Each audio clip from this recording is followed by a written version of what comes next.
Meaning of genitive. Genitive. Genitive.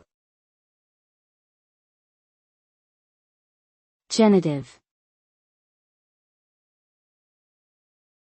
Genitive. In grammar, the genitive case is used to show possession or association with another noun. It is typically marked by adding an apostrophe in the letter s to the end of a word, such as Mary's book. In some languages, like German, the genitive case is used more extensively to indicate a range of relationships between nouns, including time and cause. Overall, the genitive case is an important tool for expressing relationships between nouns and adding specificity and clarity to language.